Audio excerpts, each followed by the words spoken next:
Today we're exploring the question, could the universe have always existed?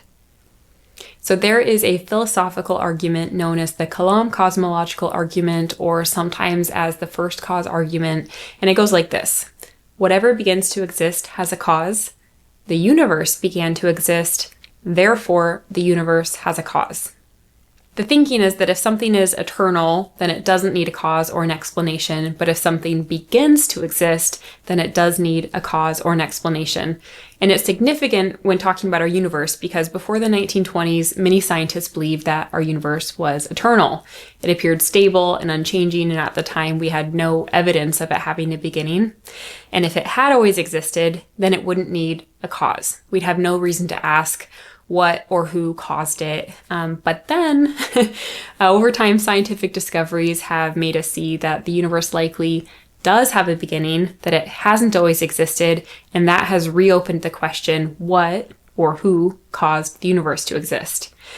Some people are still uncomfortable with the idea that the universe isn't eternal, and so I thought we could today just quickly go over some of the main reasons why scientists conclude today that the universe did have a beginning, and then from that ask what we can reasonably infer about its cause. Our first piece of evidence that the universe had a beginning is its expansion. So in the 1920s, the astronomer Edwin Hubble observed that distant galaxies appear to be moving away from us. He discovered this by studying their light.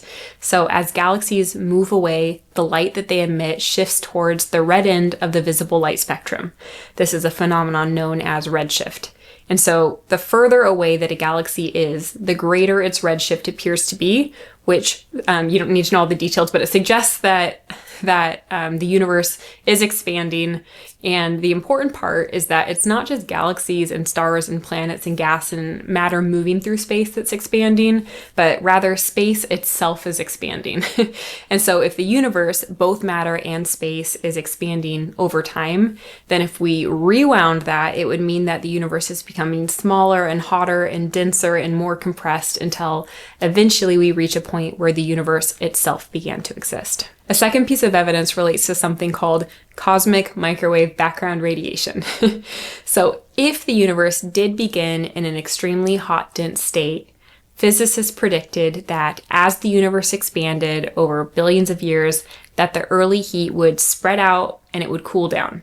And if they were right, that we should still be able to detect some traces of that heat throughout the universe today. Well, in 1964, scientists Arno Penzias and Robert Wilson detected faint background noise while using a radio antenna to measure signals from space. And at first they thought that this noise was just a problem with the equipment. And so they tested the electronics and they inspected the antenna and they even cleaned bird droppings out of the equipment. But no matter what they did, the noise remained consistent. It came from every direction, and no matter where they pointed the antenna, the noise remained stable. It was the same noise, which meant that it wasn't coming from a specific planet or star or region of space. And scientists eventually figured out that this noise was actually faint microwave radiation coming from every direction, and the cooled leftover radiation from the early universe that physicists predicted we would find if the expanding universe model was in fact correct and the universe began in that extremely hot, dense state. A third piece of evidence relates to the fact that the amount of usable energy in our universe is gradually decreasing over time.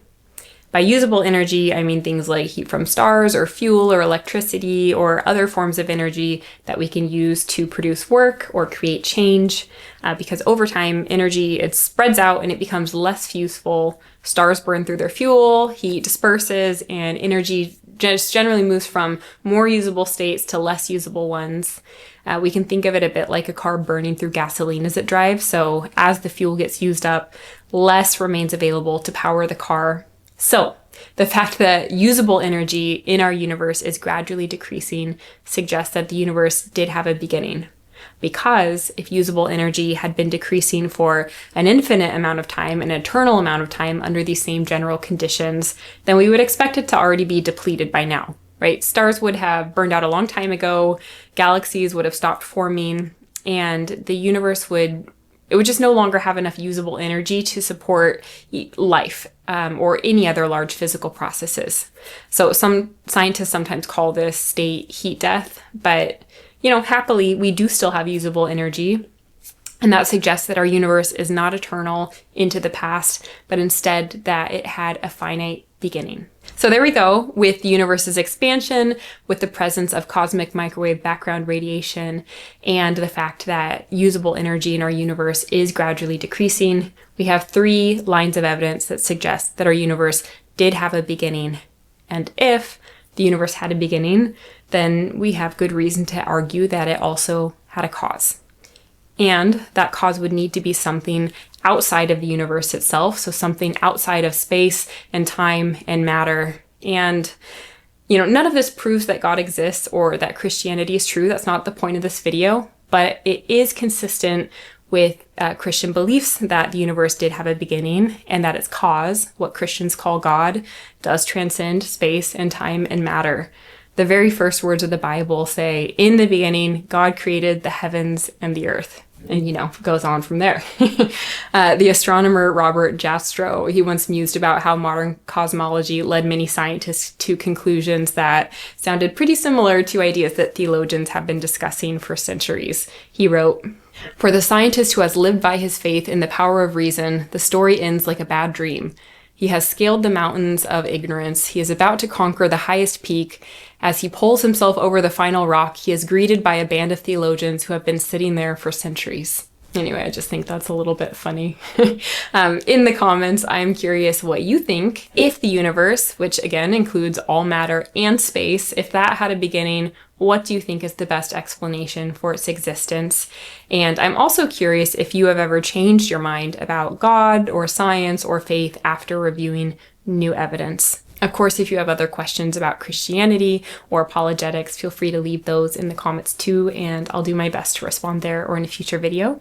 And if you would like to see more content like this, you can hit the subscribe button just below the video, and I'll see you next week. And in the meantime, if you want to keep digging, check out the other videos on my channel. Bye.